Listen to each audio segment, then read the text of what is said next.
Ok, amigos, ¿se puede ver la pantalla?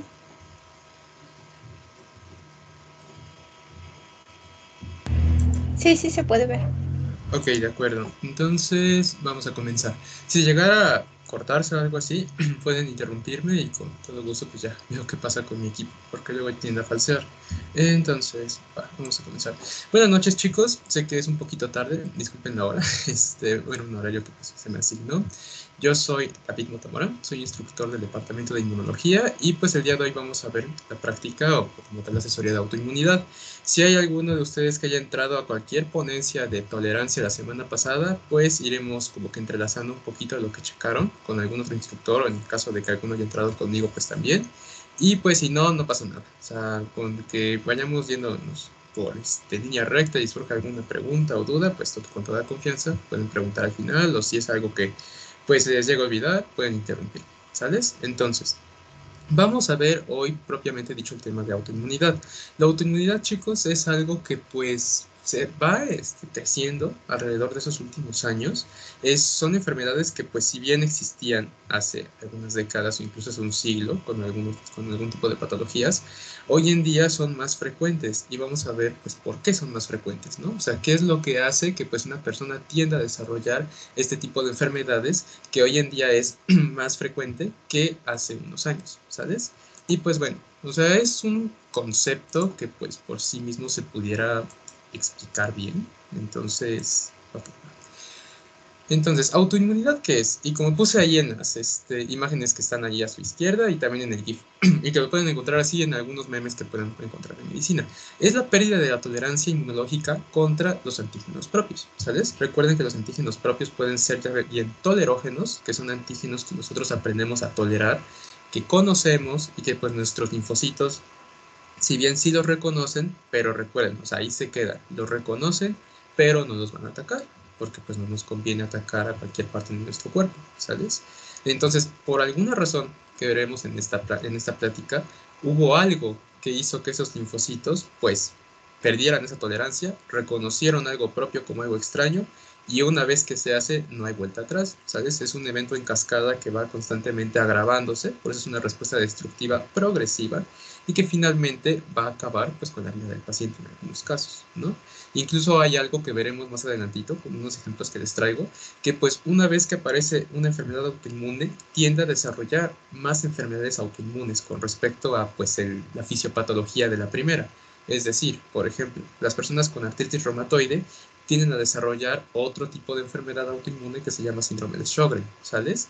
O incluso puede coexistir un paciente con lupus, por ejemplo, que son principalmente mujeres, y que desarrolle artritis reumatoide u otro tipo de enfermedades, ¿sabes? Entonces, esta misma cascada destructiva que va a estar sucediendo en el paciente puede conllevar a que aparezcan múltiples síndromes autoinmunes alrededor de esos años, ¿sabes?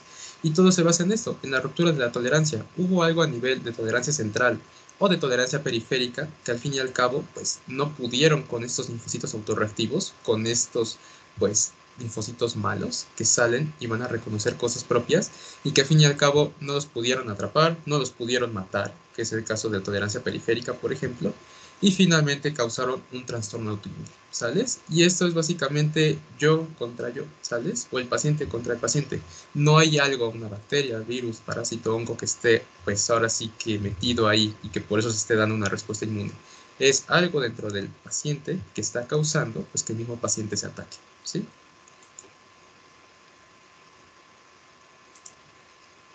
Y bueno, ¿cuáles van a ser estos factores? Y me gusta hacer la analogía con los minions que tienen ahí abajo a su derecha. Imagínense que pues los linfocitos, todos sus linfocitos, son minions pues amarillos, ¿sabes? O sea, son minions pues bonitos, son minions que están bien educados a lo que van a hacer en su función en el sistema inmunológico y pues no pasa nada, ¿sabes? Pero va a haber minions morados que pues finalmente van a estar pues destruyendo muchas partes de los tejidos del cuerpo, ¿no? O sea, minions morados que van a reconocer antígenos extraños, que van a estar alebrestando y asustando a otro tipo de linfocitos, principalmente los alebrestan, los alocan, y pues esto, recuérdenlo bien chicos, o sea, si bien los linfocitos autorreactivos son poquitos los que se llegan a generar, o si bien en la tolerancia central sí hay como que un margen de error de que se generen uno que otro linfocito autorreactivo, tenemos mecanismos para regularlos, ¿sabes? O sea, hay algo en la periferia, es decir, linfocitos T reguladores u otro tipo de barreras, entre otras cosas, que van a hacer que esos linfocitos autorreactivos no causen daño. Pero algo pasa, y son de estos factores, que pues hacen que estos minions morados, estos linfocitos autorreactivos, ataquen antígenos específicos, ¿sabes? De tejidos. Y como vimos hace una semana, los que llegaron a entrar, por ejemplo, conmigo o con otro instructor, principalmente hay enfermedades autoinmunes que son contra glándulas, contra la tiroides, contra el páncreas, algunas, por ejemplo, van contra la hipófisis, que son un poquito más raras, para tiroides es más común. Entonces, son enfermedades que, pues, ¿por qué contra glándulas? ¿Por qué estos linfocitos autorreactivos reconocen más glándulas? Y esto, pues, principalmente se da porque a nivel de tolerancia central y periférica, principalmente la central, lo que se exponía a estos linfocitos que están aprendiendo en el timo a reconocer lo extraño y lo propio son antígenos de glándulas, ¿sabes? Entonces, si hay un linfocito autorreactivo que sale mal, pues va a reconocer principalmente esos antígenos de glándulas, porque son muy, muy extraños, ¿sí? Ahora bien, ¿cuáles son los factores que van a desencadenar la aparición de un trastorno autoinmune? Puede ser una predisposición genética, que es uno de los principales. Si mamá o papá tuvo una enfermedad, muy probablemente el hijo o la hija lo vaya a tener. Y mecanismos epigenéticos, que son como que los más recientes. El microRNA, que es algo que pues desde el 93 que se descubrió, pues ha cobrado mucha importancia en el desarrollo tanto de enfermedades autoinmunes como en la resistencia de algunos tipos de cánceres.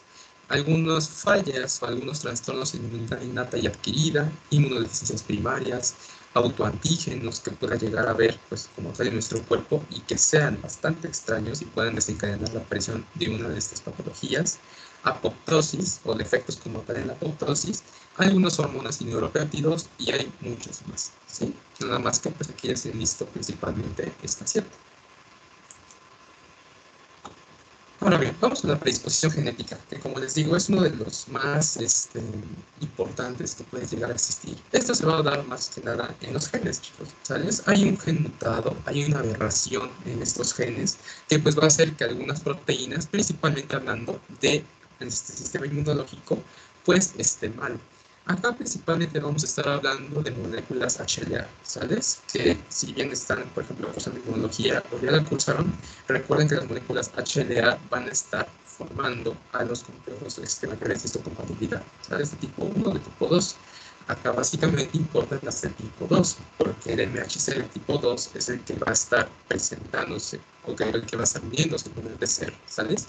Ahí va a estar metido un antígeno que se reconoció. Entonces, ¿qué es lo que pasa si tienen mal un MHC tipo 2? Si tienen este receptor que reconoce antígenos defectuosos, puede ser que en lugar de reconocer algún antígeno, que sea por ejemplo de alguna bacteria que se ve acá, o de algún virus, parásito, un hongo, reconozca un antígeno propio. Y como está mal el receptor, pues el receptor, al estar defectuoso, lo reconoce y pues se empieza a hacer la cascadita de presentación de antígenos y al fin y al cabo se genera anticuerpos, ¿sabes? Eso es básicamente la principal predisposición genética en mutaciones de genes HLA. Hay otros, por ejemplo, si nos vamos a procesos de tolerancia, cuando hablamos de tolerancia central, había un gen que se llama el gen AIRE, ¿sabes? El gen AIRE es aquel gen que va a estar sintetizando estos antígenos propios para que se depositen en los corpúsculos de Hazard a nivel del timo, ¿sabes?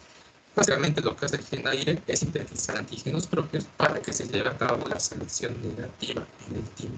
Si no tenemos gen AIRE, no tenemos que presentarle a estos linfocitos que son estudiantes, ¿sabes? No tenemos una forma de decirles, ¿sabes qué? Esto que está ahí es lo propio, esto que está aquí es lo extraño, ¿sabes? Principalmente lo propio. Es como si barquearan una clase, ¿no? Que se llega a pasar en la carrera. ¿Qué es lo que pasa si barquean una clase? Salen de ahí y pues, o sea, puede que en alguna otra asignatura les digan algún conocimiento de esa clase y pues no saben. Es igual con los linfocitos. Si no tenemos estos antígenos específicos de órganos para que se presenten y ellos sepan que eso es propio, para que cuando salgan lo reconozcan y no lo ataquen, pues van a generar trastornos autoinmunes.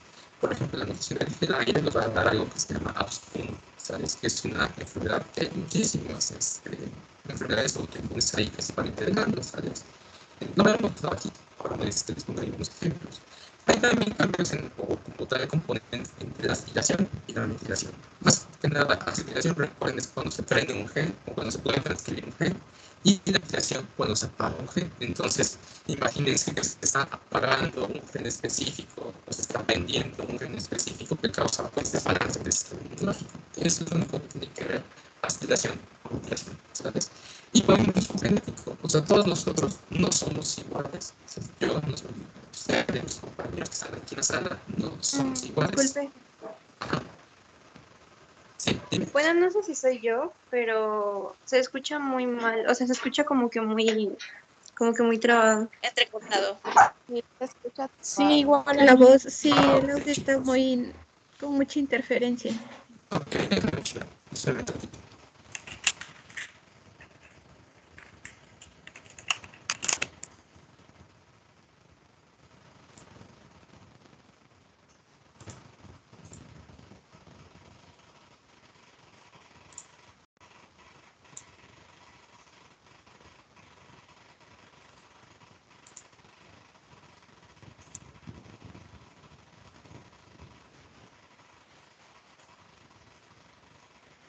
Ok, ¿me escuchan bien, chicos? ¿O se sigue escuchando entrecortado?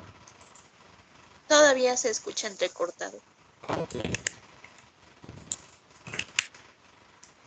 ¿Ahora?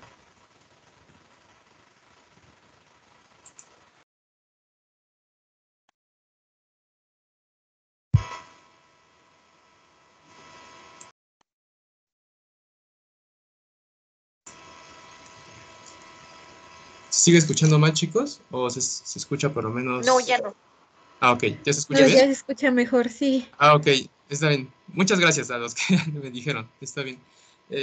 Bueno, me voy a repetir un poquito de esa parte para que, pues, no quede dudas. Una disculpa, chicos. Llega a pasar en internet.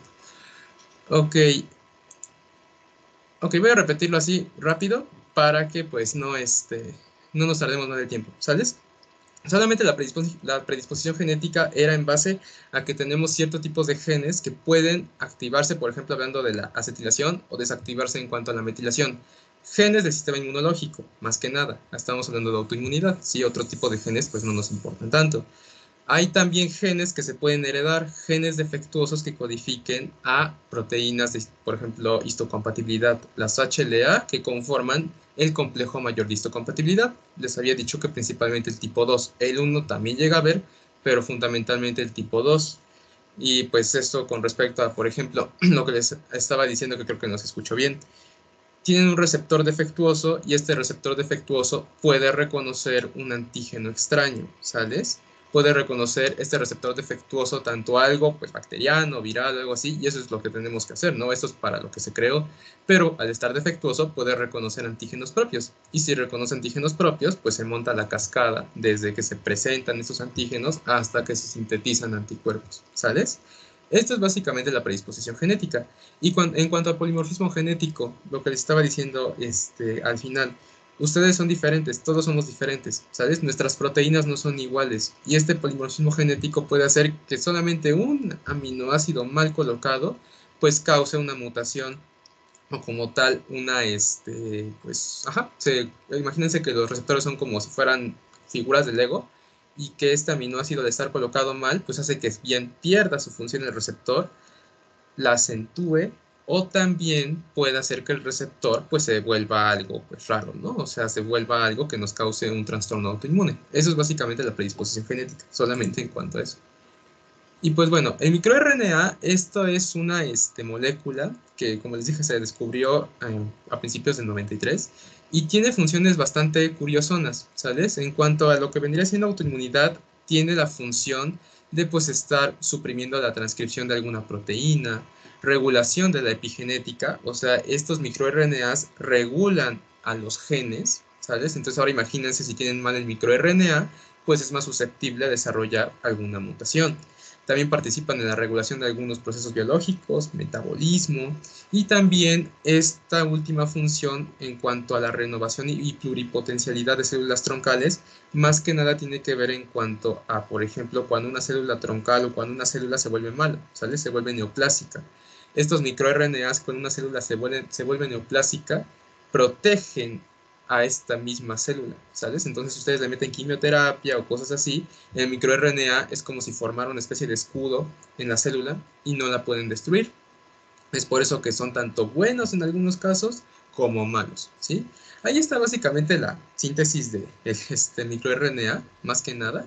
O sea, se sintetiza a partir del pre-microRNA y a partir de estas dos enzimas, la DROSHA y la Dicer, se va a partir a microRNA, que mide aquí aproximadamente 18 o 25 nucleótidos.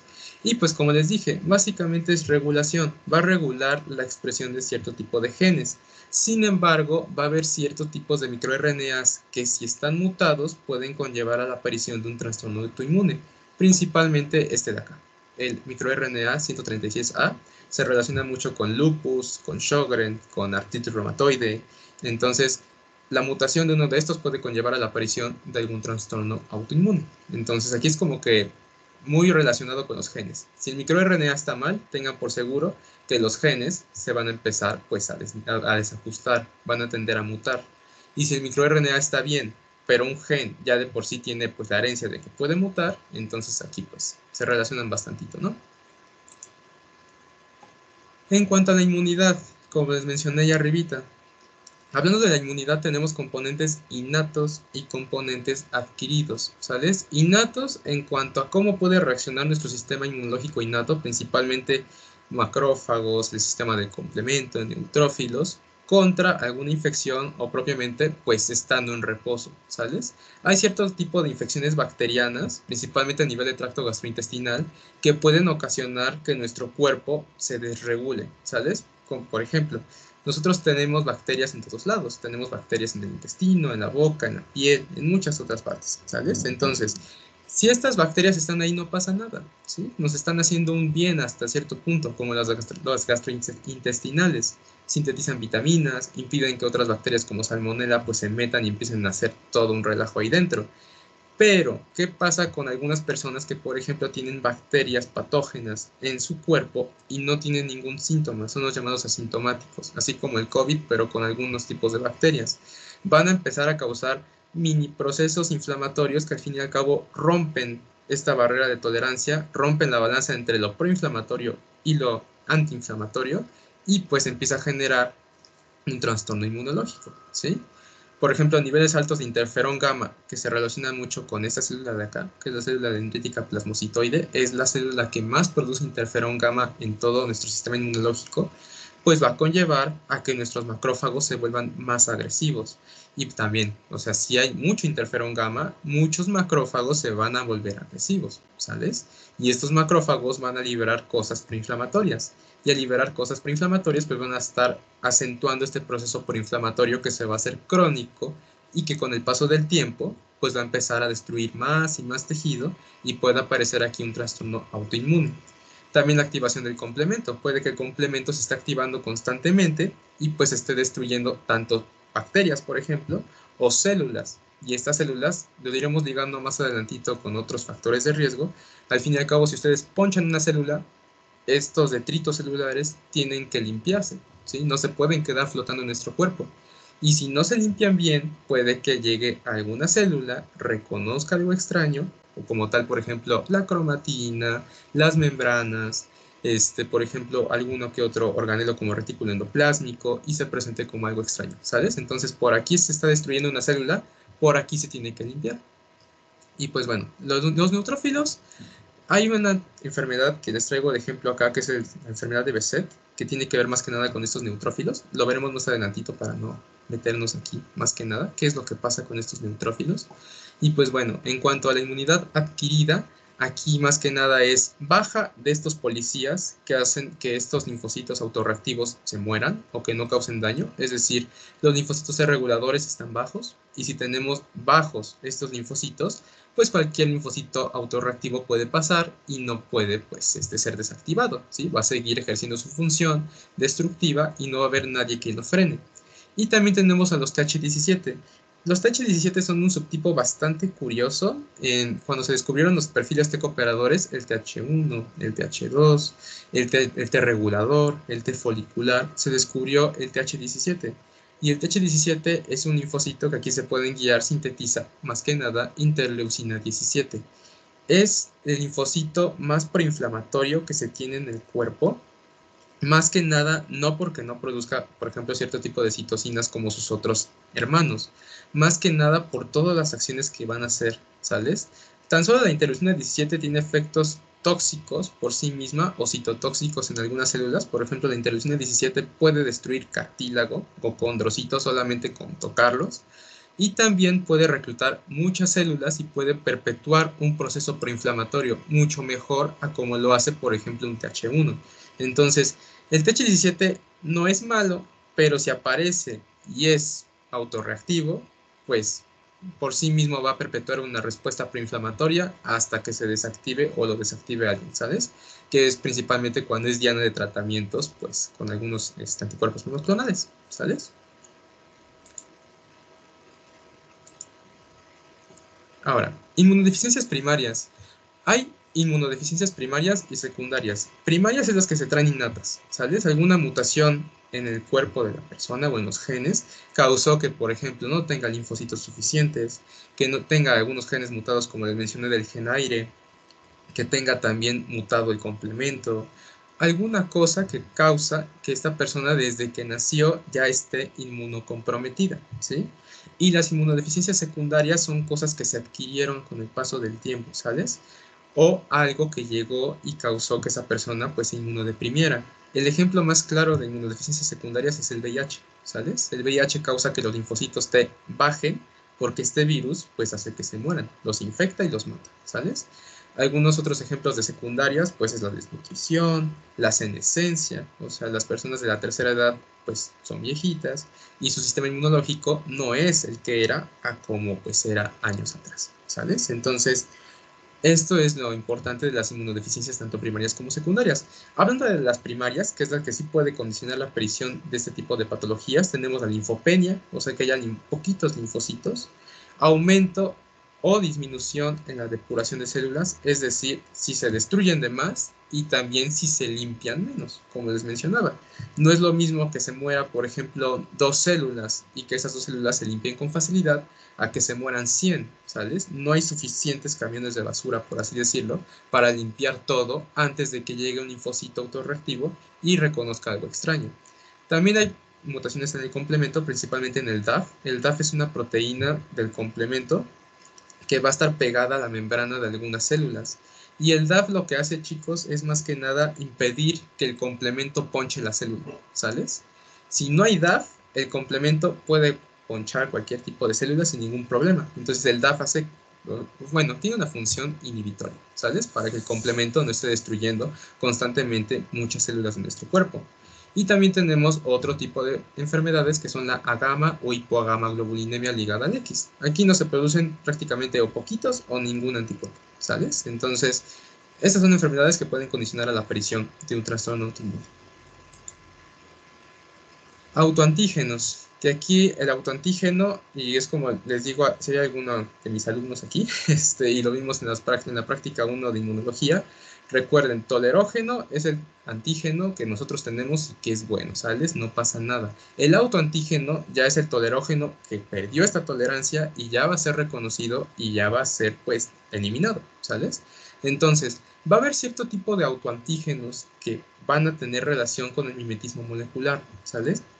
El mimetismo molecular, como está en el GIF de ahí, que es el de Buzz Lightyear, o sea, hay algunos agentes infecciosos que se parecen a proteínas de nuestro cuerpo, ¿sales?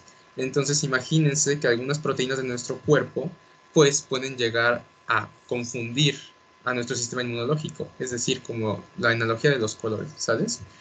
Un ejemplo, algunas proteínas de nuestro cuerpo, como vendría siendo el caso, por ejemplo, del riñón o del glomérulo, se parecen bastante a las proteínas de superficie de los estreptococos, principalmente el estreptococo beta hemolítico, ¿sí? Entonces, ¿qué es lo que pasa si una persona se infecta de estreptococo o le da faringoamigdalitis? Puede ser que nuestro cuerpo lo elimine, sí, pero recuerden, imagínense que en el glomérulo los antígenos son azules y en el estreptococo los antígenos son azules, ¿sales? Se elimina el estreptococo, pero nuestro cuerpo empieza a atacar al glomérulo. porque el glomérulo es azul, igual que el estreptococo. Eso es el mimetismo molecular, y así hay muchos tipos de microorganismos, para no adelantarme a 2 o 3 diapos más enfrente, que pueden causar esto, que son iguales a como lo son algunos otros antígenos de nuestro cuerpo. También puede hacer que algunos de los sitios inmunoprivilegiados que mencionamos pues hace unas semanas, por ejemplo, los conductos seminíferos que están rodeados de la membrana hematotesticular, la membrana de Bruch que está cubriendo el epitelio, el pigmento retinario, perdón, y también, por ejemplo, la membrana hematoencefálica, pues estas membranas o estas barreras están impidiendo que nuestro sistema inmunológico entre ahí. ¿Por qué? Porque si entra o va a destruir todo, en el caso de los testículos, por ejemplo, porque los espermatozoides tienen carga de 23 cromosomas, ¿sales? Entonces son aberrantes, tienen que destruirse. O bien entran en algunas partes de nuestro cuerpo, como por ejemplo en el ojo, destruyen ese pigmento y causan ceguera.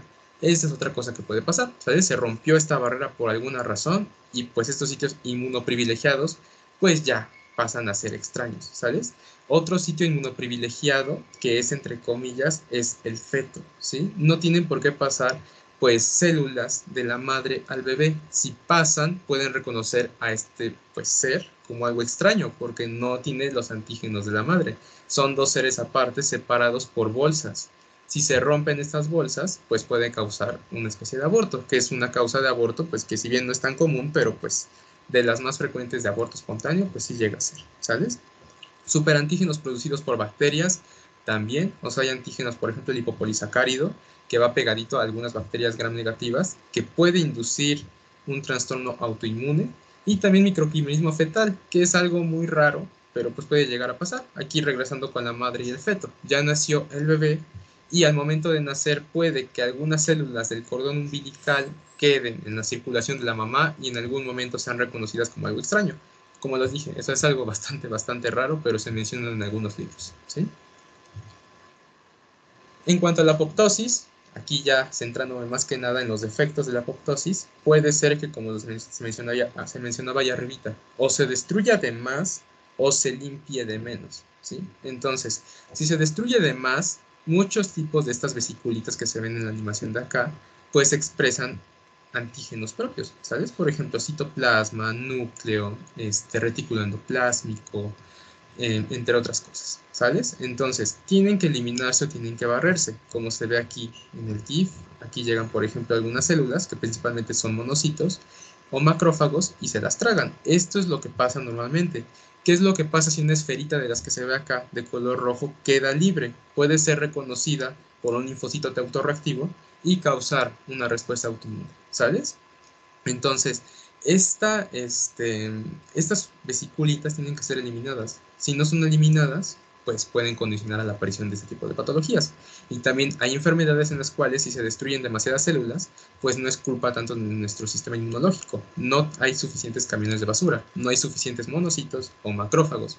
Por lo tanto, pues por más monocitos o macrófagos que haya, pues no van a poder limpiar todo a tiempo. ¿Sales? Eso es básicamente los defectos de la apoptosis. Aquí se menciona, por ejemplo, modificación por ruptura proteolítica específica, pero al fin y al cabo es daño tisular extenso, es decir, se destruyen muchas células y pues estos antígenos pasan a ser reconocidos como algo propio y ¡pum!, enfermedad autoinmune. ¿Sales? Hormonas y neuropéptidos. Aquí es algo muy curioso y para los, por ejemplo, chicos que estamos acá presentes en la reunión, nosotros somos inmunológicamente defectuosos, por así decirlo, en cuanto a las mujeres. ¿Por qué las mujeres se enferman y no les da algo tan feo? Por ejemplo, se enferman y pueden hacer sus actividades cotidianas, si bien si les duele el cuerpo, les duele la cabeza. También, por ejemplo, si se enferman de gripa o se enferman, por ejemplo, del estómago, sí les da un cuadro clínico, pero es muchísimo más leve que en cuanto a un hombre, la mayoría de las veces. ¿Por qué? Es por las hormonas, ¿sabes? Nosotros tenemos la testosterona, y la testosterona, por ejemplo, la androstenediona o sulfato de hidroxitrosterona, o esta cosa de aquí, básicamente la testosterona y todos sus precursores o derivados van a ser van a ser potenciadores, ¿sabes? Potenciadores inmunológicos. Es decir, si tenemos un proceso inflamatorio ya en nuestro cuerpo, la testosterona llega y lo acentúa a un punto en el cual nos estamos muriendo por una gripa. No es nuestra culpa, mujeres, ¿sales? O sea, es nuestro cuerpo, nuestra fisiología. Y en cuanto a las mujeres, el estrógeno es inmunomodulador o inmunoregulador. Tiene estas dos funciones. Es por eso que ustedes se enferman y no se potencia su respuesta proinflamatoria. Más que nada se regula. Y esta misma regulación hace que ustedes no se sientan tan mal con respecto a nosotros. ¿Sabes?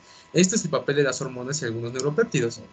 Algo que también se ha visto, bajos niveles de testosterona se han relacionado con la aparición de diferentes tipos de enfermedades autoinmunes y también el papel del estradiol. El estradiol protege a las mujeres durante toda su vida hasta la menopausia, ¿sabes? Una vez que están en la menopausia, el estrógeno baja y al bajar, este factor de inmunoregulador o de protección inmunológica, pues se pierde. Y eso hace más propenso a que las mujeres desarrollen a los 10 o a los 20 años alguna patología autoinmune, principalmente artritis reumatoide, ¿sabes? Es por eso que en muchos libros lo pueden encontrar que muchas enfermedades, si bien no son más del 95% de las enfermedades autoinmunes, se dan más en mujeres que en hombres, ¿sí? Entonces es por esto más que nada, por el estradiol. Y aquí hay una relación estrecha muy importante entre 2 o incluso 3 sistemas importantes en nuestro cuerpo. El sistema endocrino, el sistema nervioso central y periférico y el sistema inmunitario, ¿sabes? Hay un capítulo muy bonito que viene en el libro Pavón, si lo pueden conseguir y checarlo si quieren, en el cual se menciona esta interacción, que es una interacción molecular bastante compleja que tiene nuestro cuerpo en cuanto a la regulación a nivel neuronal, hormonal e inmunológico, ¿sales? Entonces, esto es lo importante con respecto a las hormonas. Incluso se ha llegado a mencionar que mujeres que tienen una enfermedad autoinmune ya, por ejemplo, a los 20 años, y por ejemplo, tienen un embarazo a los 30, ya tienen diagnosticada esta enfermedad, viven con ella para toda la vida, pero a los 30 se embarazan, crecen los estrógenos, ¿sabes? Y al crecer el estrógeno, la enfermedad autoinmune se deprime, los síntomas bajan drásticamente. Este es el papel inmunoregulador, ¿sabes? Del estrógeno que tiene en la mujer. Una mujer con, por ejemplo, alguna enfermedad autoinmune, si llega a tener picos elevadísimos de estrógeno, como es el caso del embarazo, puede que esta enfermedad, pues, decrezca en síntomas. Y ya, pues una vez que nace el bebé, otra vez vuelve a aparecer el cuadro clínico habitual. Ese es como que un estudio que se realizó y se dieron cuenta de ello. Infecciones, que infecciones se mencionan igual como mimetismo molecular. Ya mencioné, por ejemplo, al estreptococo beta hemolítico. Aquí voy a hablar del virus de Epstein-Barr, que es el que tienen en la pantalla.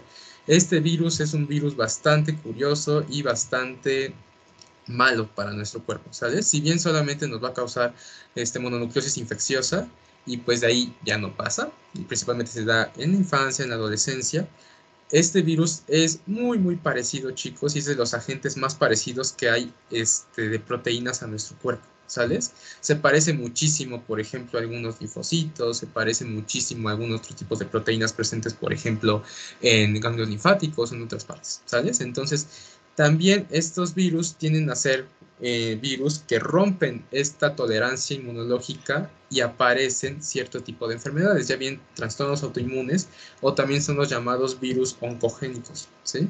Como por ejemplo el VPH, que causa el famoso CACU o el carcinoma del cuello uterino. Y este virus lo que va a causar es linfoma, se asocia mucho con linfoma. Entonces, de ahí la importancia de algunos tipos de infecciones en que se generan este tipo de enfermedades. Otro agente importante, Campylobacter jejuni. Campylobacter jejuni se relaciona mucho con la aparición de síndrome de Guillain-Barré.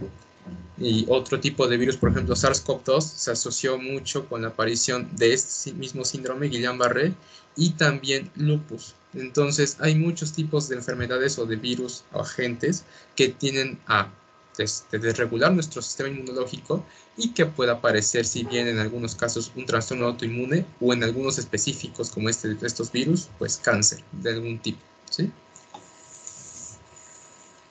Ahora bien, ya pasando con todos los factores que ya mencioné ya arribita, tenemos aquí las enfermedades autoinmunes, ya propiamente dichas las enfermedades, ¿sabes? ¿Qué son? O sea, esas enfermedades van a caracterizarse por la destrucción de tejidos del huésped, por la pérdida de la función de una respuesta inmunológica, pues, pertinente o correcta, ¿sabes? Por alguna razón, estos linfocitos se volvieron malos y al volverse malos empezaron a atacar nuestro cuerpo y todos los factores de regulación se perdieron, ¿sí? Es una respuesta que, como les mencioné, es en cascada, es progresiva, es altamente destructiva y no tiene cura, ¿sí? Si bien sí se han relacionado o desarrollado muchos tipos de terapias biológicas, terapias con corticosteroides y otro tipo de fármacos, no hay cura, ¿sabes? Y mientras más complejas sean, como en el caso del lupus, que es una patología que ahí adelantito les traigo más o menos de qué va, mientras más complejas sean, más difíciles son de tratar. Y también, si el factor que está mutado es un gen, no podemos corregir un gen, ¿sí? Entonces, este gen va a quedarse en la persona, no se puede corregir y por lo tanto es muy difícil de tratar, ¿sabes? Entonces aquí te menciono algo del repertorio autorreactivo, es decir, muchos minions morados, muchos linfocitos autorreactivos que se van juntando, escapan de la tolerancia y después ejercen su función de reconocer antígenos propios. Y estos antígenos propios pues, van a ser presentados y van a generarse pues diversos tipos de respuestas. Principalmente y en la mayoría de todas estas enfermedades se dan anticuerpos de diferente tipo, pero se dan anticuerpos en la gran mayoría de ellas. Son poquitas en las que van a encontrar en las cuales no se produce algún tipo de anticuerpo. Sí hay, pero son poquitas. En la gran mayoría sí se producen. Y bueno, la fisiopatogenia. Aquí voy a irme regresando un poquito a todo lo que ya mencioné alrededor de esta plática para que me vayan entendiendo en cuanto a pues por qué se aparecen este tipo de enfermedades. Ya mencioné muchos tipos de factores, genéticos, epigenéticos, infecciones, mimetismo molecular, algunas inmunodeficiencias primarias, también hormonas, neuropéptidos, entre otras cosas, ¿sales? Imagínense que tenemos una predisposición genética de lleno, una persona que tiene mutado un gen. ¿Por qué? Porque mamá o papá tenía esta enfermedad, ¿sabes? Entonces, en algún momento este gen va a dejar, pues ahora sí que se expresa y se va a expresar mal, ¿sabes? Y los mecanismos de tolerancia central no van a poder con él o con este linfocito autorreactivo, ¿sabes? Entonces se van a estar generando linfocitos autorreactivos que se van a estar liberando a circulación, ¿sabes? Pero dirán, bueno, o sea, tenemos la tolerancia periférica, o sea, tenemos linfocitos T reguladores, tenemos barreras, tenemos también citocinas, pues ¿qué puede salir mal, no? O sea, que salgan los que salgan, vamos a contenerlos. Bueno, por ejemplo, imagínense que ya tenemos una predisposición genética y también, en este caso, es una mujer que, por ejemplo, tiene baja de estrógenos por alguna razón, ¿no? O, por ejemplo, es una mujer joven que tuvo alguna infección, por ejemplo, Epstein-Barr, y ya de por sí tiene una predisposición genética. Si se dan cuenta, se van sumando factores de riesgo, y esto es muy común en las enfermedades autoinmunes, es sumarle e irle metiendo más peso a estos factores de riesgo hasta que llega un punto en el cual nuestro cuerpo no puede regular todo, ¿sabes? Entonces, estos linfocitos autorreactivos salen y tenemos mutaciones o déficits de algunas sustancias pues a nivel de la periferia, ¿sabes? ¿Qué es lo que va a pasar? Salen y no hay nadie que nos pueda desactivar. Y si hay linfocitos T reguladores son poquitos, ¿sabes? En algunos casos. Y es por eso que se pueden reconocer antígenos propios, por ejemplo acá, material apoptótico, regresándome arribita, defectos en la apoptosis en cuanto a se destruyen muchas células y se limpia poco estos detritos, ¿sales? Entonces, son reconocidos estos antígenos, se presentan con estos linfocitos y al ser linfocitos autorreactivos, pues se forma toda la presentación de antígenos y al fin y al cabo llega a algunos linfocitos, por ejemplo los linfocitos B, y se generan anticuerpos, ¿sabes? Esto es lo más común. Otra cosa que puede pasar, mutaciones en los linfocitos T reguladores. Acá puede que todo esté bien, puede que no haya ninguna mutación genética, puede que no haya déficit de hormonas, neuropéptidos, puede que nunca se hayan infectado de Epstein-Barr o de algún otro tipo de bacteria o virus que se relacione mucho con la aparición de una enfermedad autoinmune, puede que no tengan inmunodeficiencias, lo que ustedes quieran, pero si tienen un linfocito T regulador mutado o tienen bajos los linfocitos T reguladores, automáticamente, y es como aparece acá, o sea, no es tanto rollo de que, bueno, se van sumando pues, factores de riesgo, no. Si tienen linfocitos T reguladores mutados, de lleno aparece una enfermedad autoinmune, ¿sales? Es 100% pues garantizado. Y eso se le llama síndrome IPEX, así como suena, IPEX. El síndrome IPEX es cuando hay pocos T reguladores o nada de T reguladores. y se relaciona bastante, como pueden observarlo acá. O sea, no es como ya les expliqué, que se van sumando todos estos factores y al fin y al cabo aparece una enfermedad. No, o sea, aquí si no hay T reguladores aparece de lleno un trastorno autoinmune y es muy potente y es muy letal y grave. Se da en niños chiquitos, nacen y de repente tienen, por ejemplo, resistencia, más que nada no tienen resistencia, tienen hiperglicemia, por ejemplo, ¿no? Y tienes un niño de 1 año. O sea, ¿por qué tiene un niño de 1 año hiperglicemia? Porque este niño de 1 año tiene, por ejemplo, aumento de la temperatura corporal. También llega a tener un poquito, por ejemplo, de manchas en su cuerpo alrededor que va creciendo. Es porque, por ejemplo, explicándome en el orden de los síntomas, porque puede tener hiperglicemia, porque el síndrome IPEX se caracteriza por una diabetes mellitus tipo 1, es decir, anticuerpos que destruyen o que inducen la destrucción del páncreas. Si destruimos el páncreas, no hay insulina, tiene hiperglicemia. Porque el niño tiene aumento de la temperatura corporal, puede que tenga, por ejemplo, una tiroiditis autoinmune, ¿no? Más que nada no es de Hashimoto, puede ser una enfermedad de Graves, ¿sí? Y la enfermedad de Graves es un hipertiroidismo, aumenta la síntesis de hormonas tiroideas y es por eso que pueden tener aumento de la temperatura corporal, porque pueden salirle manchitas, y esto es más a largo plazo, porque se puede reconocer a la corteza suprarrenal como algo extraño y se genera una enfermedad de Addison y el déficit de cortisol induce a nivel de otro tipo de mecanismos la aparición de manchas, ¿sabes? Entonces, si se dan cuenta, esta enfermedad autoinmune que se genera por la mutación del T regulador, o más bien el síndrome IPEX, pues es una enfermedad que van a irse sumando muchos trastornos autoinmunitarios y que al final van a quitarle la vida al paciente. Y es una enfermedad bastante difícil de tratar, porque aquí lo que está mal es el T regulador. No está mal todo esto, está el T regulador. ¿Cómo metemos un T regulador? ¿Sí? Entonces, esto es lo que se va a dar en muchos tipos de patologías.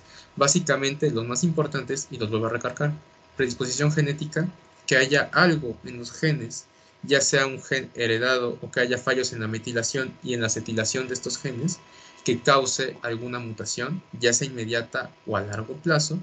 Puede ser que, por ejemplo, mujeres menopáusicas bajen los estrógenos, puede ser también alguna infección, y pues alguna predisposición que tenga el paciente o la persona a que pues tenga una mutación genética, se infectó de algo y bueno, ¿sabes? Aparezca alguna enfermedad, algún mimetismo molecular con algún agente específico, algunos defectos en la apoptosis, mutaciones en el complemento, como ya les mencioné, y todo esto al fin y al cabo va a inducir la aparición de estas patologías, ¿sí? Es una cascada viciosa. Y recuerden, en este caso se suman factores de riesgo, que es lo más común, pero solamente hablando de T reguladores es automático, es inmediato, ¿sí? Ahora, los mecanismos, acá vamos a hablar un poquito de trastornos de hipersensibilidad, no nos vamos a meter mucho con ellos, solamente para que los conozcamos bien. Si alguno ya llegó a la materia o si la están llevando, lo tienen que checar en las últimas clases, en el último mes, que es una enfermedad de hipersensibilidad, un trastorno de hipersensibilidad. En este caso, hablando de enfermedades autoinmunes, son trastornos de hipersensibilidad que van a ir del tipo 2, el tipo 3 al tipo 4, ¿sabes? El tipo 1 no, o sea, el tipo 1 es alergia, no tiene nada que ver con una enfermedad autoinmune, pero del 2, el 3 y el 4 sí. ¿Y cómo se dividen o cómo se clasifican? Con base a qué elementos van a participar en esta respuesta inmunológica. Como les mencioné, es muy común que se produzcan anticuerpos. Por ejemplo, las tipo 2 es eso, ¿sabes? Son anticuerpos. Se produce acá IgG, IgM, acá también son anticuerpos que bien estimulan o bloquean alguna función, pero al fin y al cabo son anticuerpos, ¿sabes? El tipo 3 tiene que ver también con los anticuerpos, pero más que nada tiene que ver con inmunocomplejos. Recuerden, inmunocomplejo es el anticuerpo más el antígeno, ¿sabes? Entonces, hay algo que pues está causando que se generen anticuerpos y que estos anticuerpos se empiecen a juntar con sus antígenos y se formen inmunocomplejos. Esto es la tipo 3. Y la tipo 4 se relaciona mucho con alguna de estas dos. O sea, puede que haya una tipo 2 o tipo 3 y también haya una tipo 4. Y la tipo 4 más que nada son respuestas celulares por algún TH. Aquí está el TH1, el TH2, T citotóxicos, y también acá algún otro linfocito T, principalmente se relaciona el TH1 con los neutrófilos, ¿sabes? Entonces, como que resumiendo esto, a fin de cuentas, las reacciones de hipersensibilidad de tipo 2 son en base a anticuerpos Las de tipo 3 son inmunocomplejos y las de tipo 4 son celulares, ¿sí? Si es TH1 es la A, si es TH2 es la B, si es citotóxico, es fácil aquí como de relacionarlo, C de citotóxico es la C, y la D es neutrófilos más algún TH, ¿sales? Entonces, con respecto a qué elementos participan en esta respuesta inmunológica, se van a dar diferentes tipos de enfermedades, ¿sales? Como ya mencionaba, la enfermedad de Graves, que mencioné arribita cuando hablé del síndrome IPEX, es anticuerpos que van a empezar a estimular a la glándula tiroides. Es por eso que se da un hipertiroidismo.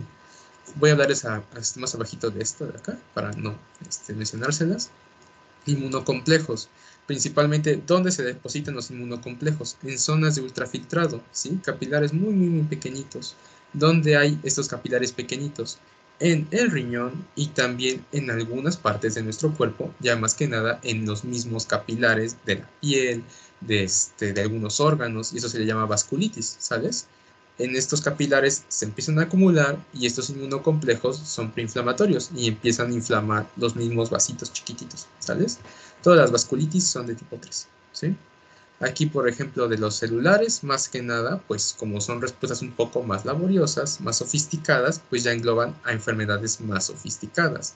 Diabetes mellitus tipo 1, asma, por ejemplo, persistente en este caso, enfermedad de Behçet, que voy a hablarles más adelantito, lupus. Entonces, son enfermedades más sofisticadas y mientras más sofisticadas sean, más difíciles son de tratar, ¿sabes? Ahora bien, hay enfermedades autoinmunes organoespecíficas, hay otras que no lo son, y aquí de ejemplo, pues está este cuadrito, ¿sabes? Organoespecíficas y sistémicas. Organoespecíficas, tejidos específicos en los cuales se van a estar dando este tipo de enfermedades. En hipófisis no es tan común, y si ya llevaron o van a llevar endocrino se van a dar cuenta que la hipófisis no es una glándula que se pueda afectar fácilmente, sí existe, pero no es tan común. Son más comunes todas las demás, ¿sí? La tiroides principalmente, el páncreas, las glándulas adrenales, como por ejemplo les dije de la enfermedad de Addison, ovarios y testículos, ¿sales? Son enfermedades organoespecíficas, solo se van a dar en estos órganos, no en otras partes. Aquí como que están las intermexas, que son los síndromes poliglandulares autoinmunes. Recuerden del gen aire que les mencioné al inicio, que generaba el APS1, o sea, genera el síndrome poliglandular autoinmune tipo 1, ¿sí? También va a haber, por ejemplo, enfermedades que ataquen boca, hablando de la enfermedad de Behçet, por ejemplo, estómago, intestino delgado y grueso, si hablamos de una enfermedad de Crohn, sistema nervioso central y periférico, ojos y cerosas, ¿sabes? Aquí como que están en intermexo. Si bien pueden ser un poquito organoespecíficas, pero ya son un poco más amplias, ¿no?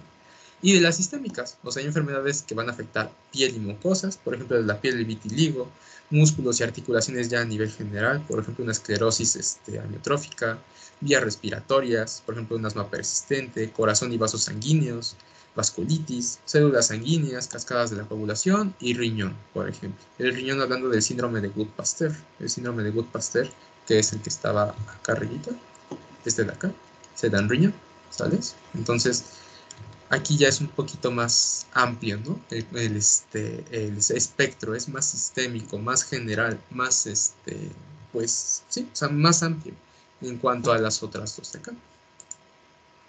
Y bueno, les traigo más o menos unos ejemplos para englobar lo que hemos visto en esta plática. Son 4, sí, creo que son 4 enfermedades, de las que les voy a hablar así a grosso modo. Y tenemos principalmente la artritis reumatoide, que es de las más comunes y más en nuestro país. La artritis reumatoide es un trastorno autoinmune que se va a caracterizar porque las articulaciones se van a deformar, principalmente articulaciones interfalángicas, pero también se puede afectar la articulación, por ejemplo, atlantoxoidea, articulaciones de las rodillas, también se puede afectar la columna vertebral así generalmente. Entonces, es una enfermedad bastante variada, pero se caracteriza por eso, o sea, es una deformación articular que va a estar mediada por diferentes, pues, deja diferentes procesos fisiológicos, ¿sales? Más que nada, acá les enlisto los factores de riesgo, que es lo que les estaba explicando ahí arribita. Principal factor de riesgo para desarrollar una artritis reumatoide, tener un gen mutado. ¿Cuál es el gen mutado que tenemos acá? El gen que va a codificar para este HLA o el gen HLA-DRP1. Hay variedades, el DRB1 0401, 0101. Entonces, al fin y al cabo es el gen HLA-DRB1, el que está mutado. Primer punto, tenemos un gen mutado. Segundo punto, y es en cuanto a factores de riesgo, y esto es en cuanto al mimetismo molecular. Hay citrulinación de proteínas, ¿sales? Principalmente citrulinación de la cápsula articular. La cápsula articular no tiene citrulina incorporado en sus proteínas, ¿sabes? Es una cápsula pues que está estéril, no tiene citrulina, pero hay algunos factores de riesgo, como el cigarro, el principal, que causa citrulinación. Y al citrulinar, estas proteínas hacen que se vuelvan extrañas, que se parezcan a algunas bacterias, por ejemplo. Entonces, nuestro cuerpo lo reconoce como algo extraño y lo ataca, ¿sales? Y al fin y al cabo, por esos dos procesos que son los principales factores de riesgo van a causar destrucción del cartílago articular, ¿sí? Y esta destrucción del cartílago articular va a causar deformación, ¿sales? Y aquí tenemos algunos elementos que pueden estar presentes en esta respuesta inmunológica. Tenemos aquí, por ejemplo, al HLA mutado, que estaría en este MHC de tipo 2, primer factor de riesgo, que estimula a linfocitos T cooperadores, principalmente acá se enlista, por ejemplo, al TH17, que de acá está secretando interleucina 17, por lo tanto es TH17, ¿no? Otro factor de riesgo. Después de esto, tenemos citrulinación de proteínas, que aquí vendría siendo más que nada general, tercer factor de riesgo. Y finalmente, que haya un perfil T cooperador que esté estimulando macrófagos y que se esté destruyendo constantemente esta cápsula, va a conllevar a que sea una respuesta crónica que nunca va a cesar y que finalmente va a acabar con el cartílago articular. Y este cartílago articular causa la deformación, ¿sí? Esto es lo que pasa en artritis reumatoide, más que nada. Es todo esto lo que está acá, ¿sales? Y pues aquí sí participa el complemento, pero básicamente es todo esto. Y los principales causales de la activación del complemento y de que se siga perpetuando esta respuesta son los anticuerpos que se van a generar acá, el famoso factor reumatoide y los anticuerpos antipéptidos citrulinados, o los ACP, ¿sí?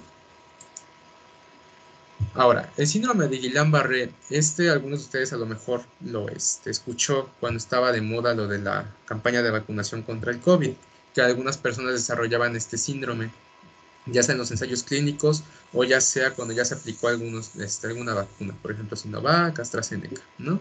El síndrome de Guillain-Barré es igual un trastorno autoinmunitario. Primer factor de riesgo, predisposición genética, genes mutados en esta enfermedad, HLAs DQA y DQB, son los principales, ¿sabes? Están mutados, es el principal factor de riesgo. Y pues, ¿qué es lo que va a conllevar? Si ya tenemos un HLA mutado, es decir, esto va a conllevar a que el MHC esté defectuoso, pues se van a reconocer diversos tipos de sustancias a nivel de lo que serían las vainas de mielina, ¿sabes? Principalmente gangliósidos que van a estar presentes aquí. Esta es una neurona, este es el axón, acá están los nódulos de Ranvier y, por ejemplo, pues aquí está la mielina, ¿no? Entonces, ¿qué es lo que va a pasar? Estas células reconocen los gangliósidos de la mielina como algo extraño y los empiezan a destruir. Y es como si ustedes pelaran un cable en su casa, por ejemplo, si llegaron a tener algún cable que estuviera pelado, pues falseaba el impulso eléctrico, o un cargador de celular que ya no sirviera, tenían que moverle o ajustarle más o menos para que pasara la electricidad. Es exactamente lo mismo con nosotros. Si se pierde la mielina, el impulso eléctrico no se transmite, y al no transmitirse, ¿qué es lo que va a pasar? Pues no se va a llevar a cabo la excitación de algún músculo y la persona se va a dejar de mover. Esto es lo característico. Se producen algunos tipos de anticuerpos, que son los más importantes, que son los que se encuentran acá. Al fin y al cabo, por ejemplo, son anticuerpos anti-GM1, anti-GD1A. ¿Qué es lo que van a hacer? O sea, reconocen la mielina y aquí llega un macrófago y pues los reconoce y se los come, ¿sales? O activan el complemento. Entonces, esto va a conllevar una debilidad muscular y parestesias progresivas que finalmente, al destruir toda la mielina del cuerpo o de los nervios, va a conllevar una parálisis a largo plazo, ¿sí? ¿Es incurable esta enfermedad? Se puede tratar, sí, pero al fin y al cabo el desenlace es el mismo para todos. Se va a dejar de mover. La enfermedad de Behçet, que en la enfermedad de Behçet les mencioné que pues es una enfermedad que tiene que ver con neutrófilos principalmente, y acá tenemos igual los factores de riesgo. Principal factor de riesgo, genético, ¿sales? Tiene mutados el gen HLA-B51, HLA-A26 y otros genes que tienen que ver con interleucina, si se dan cuenta. Interleucina 10, el TNF-alfa, la 23, los receptores para la 23 y la 12 y otro tipo de genes, ¿sales? Los más importantes, los HLA y los de estas dos citocinas, ¿sales? Y va a haber factores que van a activar a esta enfermedad, ¿no? Segundo factor de riesgo, alguna infección. Infección, por ejemplo, de algún virus o de alguna bacteria, ¿sales? O de algunos tipos de otros agentes, por ejemplo, algunos que tengan tropomiosina, antígeno S, entre otros, ¿sí? Y al fin y al cabo se va a desregular muy feo nuestro sistema inmunológico y van a desregularse las células presentadoras de antígeno, los linfocitos de gamma delta, natural killers, pero los más importantes, y como se puede observar en la imagen, son los neutrófilos. Los neutrófilos se desregulan y empiezan a degranular a lo loco, ¿sales? Todos sus gránulos, que recuerden, el neutrófilo es una bomba, es una pequeña mina chiquita que tenemos en nuestro cuerpo. Si explota, destruye todos los tejidos alrededor. Ahora imagínense si explotaran 100 neutrófilos o 200 neutrófilos en un mismo punto. Destruyen todo el lugar, ¿sabes? Y esta destrucción va a conllevar a que haya mayor quimiotaxis, mayor producción de algunas especies reactivas de oxígeno, como el anión superóxido, también mayor índice de fagocitosis, va a promover la respuesta inflamatoria, se va a hacer edema en el lugar, vasodilatación, calor, rubor, todo lo que ya vimos, ¿no? Entonces, esto va a conllevar a que haya un daño en el tejido constante y lesiones inflamatorias. Y la enfermedad de Behçet se caracteriza por la aparición de aftas o úlceras en las mucosas, principalmente mucosa oral y en mujeres la mucosa vaginal, y también que el ojo se ponga rojo, ¿sabes? Una uveitis. Eso es lo que se caracteriza en la enfermedad de Behçet. Y pues tiene que ver más que nada con neutrófilos. Si se dan cuenta acá, no hay anticuerpos, no hay ningún anticuerpo. Eso es lo que les digo, que son enfermedades que, si bien son pocas, pero puede haber enfermedades que no necesariamente se generan anticuerpos, como las otras dos que ya les mencioné. El lupus, como les dije ya arribita, es una enfermedad bastante compleja, involucra muchos mecanismos de hipersensibilidad, tiene células, tiene complemento, tiene anticuerpos, bastantes anticuerpos, más de 10 incluso, y que pues van a estar causando que pues la persona empieza a desajustarse, empieza a dañarse su riñón, su hígado, sus vasos sanguíneos. Entonces es bastante compleja, ¿sabes? Principales factores de riesgo: genes, están mutados algunos genes HLA, como se puede observar acá. Hay mutaciones en otro tipo de genes que tienen que ver con el DNA, si se dan cuenta, como el TREX. Deficiencias de complemento, o sea, es una inmunodeficiencia primaria infrecuente, pero se relaciona también. Y estos son los principales. O sea, si ya tienes de lleno genética, la genética es muy, muy importante y muy pesada, ¿sabes? Otros genes que se relacionan pues ya con formas graves de la enfermedad, otros genes que tienen que ver más que nada con el metabolismo, con inmunidad innata. Si se dan cuenta, acá hay genes relacionados con la síntesis de interferones, del TNF, de algunas proteínas de fijación para la migración celular como los ICAMS. Entonces, aquí básicamente lo que pesa es el componente genético. Claro, hay también componente epigenético, hay componentes que tienen que ver, por ejemplo, con el entorno, como el tabaquismo, luz ultravioleta, que creo que ese es otro factor que debería incluirse en el libro de que me basé, que es el pavón. Componentes ambientales o del entorno, como por ejemplo luz ultravioleta, radiaciones así en general, exposición a agentes tóxicos como el sílice, el asbesto, el cigarro, el alcohol, ¿sabes? Entonces, esos son otros factores de riesgo que se pueden tener en cuenta. E infecciones, como les mencioné, o sea, es muy común que el virus de Epstein-Barr se relacione con la aparición de lupus, entonces aquí hay otro factor de riesgo. Y la respuesta inmunitaria se va a dar básicamente en que se van a formar inmunocomplejos, ¿sabes? Se reconocen autoantígenos en alguna parte del cuerpo, se desprenden, se forman inmunocomplejos y se empiezan a acumular en zonas de ultrafiltrado, riñón y vasitos sanguíneos chiquititos, ¿sabes? Y nos van a dar toda la sintomatología, ¿sabes? Que cuando lleguen a reuma, o si ya la llevaron, pues van a darse cuenta de que pues son bastante amplio el cuadro clínico. Y también el signo característico es que aparece un exantema en la cara en forma de mariposa, como si hubieran abofeteado a la persona por ambos lados. Ese es el signo característico del lupus, ¿sí? Entonces, todos estos signos y síntomas que van a aparecer en la enfermedad, si se dan cuenta acá, son signos que nada que ver con otras enfermedades. Pueden tener exantema y artritis. ¿Por qué? No se sabe. O sea, son signos inespecíficos, ¿sales? Que llega la persona a consulta y pues ponen en jaque a cualquier doctor porque no saben qué hacer, ¿sabes?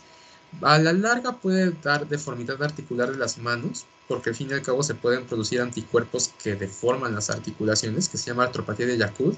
Es más grave y es más fea que la artritis reumatoide, ¿sabes? Sí, hay personas que conocen con artritis reumatoide que no se trataron y desde unas articulaciones pues están deformadas. Pero artropatía de Yacoud es bastante, bastante peor, ¿sabes? Imagínense a esas personas con esas manos 2 veces peor o 3 veces, ¿sabes? Y esta artritis no va a ser no erosiva, ¿sabes? Es la diferencia. Y el eritema malar, que es como les dije, o sea, es un exantema que va a estar en las mejillas, como si hubieran abofeteado a la mujer, que es la principal que tiene esta enfermedad, mujeres por ambos lados. Y pues bueno, chicos, esa es la última enfermedad que les traía de ejemplo. Hay muchísimas más, o sea, está la miastenia gravis, está también el vitiligo, está también ¿cómo se llama? Las relacionadas a IgG4, por ejemplo, la enfermedad de Still, tanto del adulto como la del no adulto. Hay muchísimas, ¿sales? Entonces, todo esto se relaciona, ¿por qué? Porque hubo un defecto en esto, de los que mencioné, ¿sales? Hubo algún factor de riesgo, algún defecto en los mecanismos de regulación que conllevó a que la persona desarrollara algún trastorno autoinmune, ¿sales? Alrededor de toda su vida. O pueden ser genéticos que pues iniciaron en ese momento, ¿sales? Eso es todo por la ponencia de hoy. No sé si hay alguna pregunta, alguna duda, algún comentario, o si me llega a cortar en algún momento, espero que no.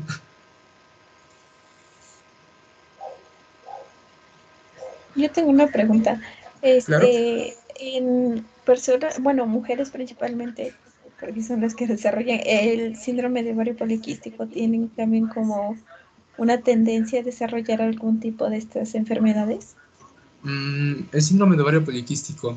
Ahí varía mucho dependiendo de cuáles son los factores de riesgo para desarrollar ovario poliquístico o desarrollar algún trastorno autoinmune.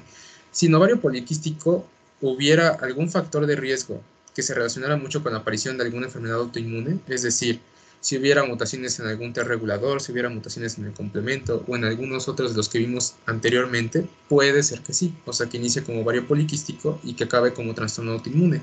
Pero si no lo hay, no tendría por qué pasar, ¿sabes? Entonces, como que son dos enfermedades que aquí está como que el paréntesis de todo en medicina, ¿no? No se relacionan tanto, pero puedes encontrarlo por alguna razón, ¿sabes? Entonces, aquí ya es más que nada medir los factores de riesgo, las predisposiciones a nivel genético y si se desarrolló un trastorno autoinmune, ¿por qué fue? Y si fue por la genética que ya traía la paciente o si fue por algo que causó ese ovario poliquístico, ¿sabes? Ah, ok, sí, gracias. No hay de qué. ¿Alguna otra pregunta?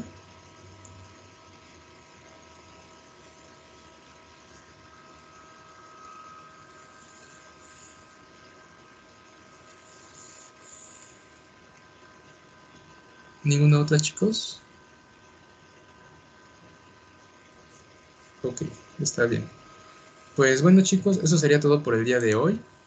Este, espero que pues haya resolvido sus dudas y también pues me haya dado a entender, aunque se me cortó un poquito al inicio, espero en verdad que no se haya vuelto a cortar alrededor de la ponencia y pues solamente queda pues que lo lean, ¿sales? O sea, lean más enfermedades, en verdad son bastante comunes y no se guíen con muchos doctores que les puede llegar a tocar de que, eso no lo van a ver, créanme, mejor saberlo o haberlo leído y que llegue el momento en el cual puedan observarlo, ya sea de estas enfermedades, ya sea de otro tipo de patologías que ven alrededor de la carrera y que lo sepan a que lo lleguen a checar y nunca en su vida lo hayan visto y pues los pongan en jaque, ¿sabes? Entonces siempre lean, estudien y pues este tipo de materias, por ejemplo la inmuno, en verdad si hay alguno aquí que sea de cuarto, quinto semestre, cuando lleguen más arribita se van a dar cuenta de que la inmuno se relaciona con muchas, muchas materias, ¿sales? Y les va a salvar la vida saberse esto más que nada en reumatología. Entonces, repásenlo bien, estudien y pues que tengan bonita noche, chicos. Gracias igualmente. Muy amable. Muchas gracias, hasta luego. Gracias igualmente. Hasta luego. Gracias. Bye. Gracias. Nos vemos. Gracias.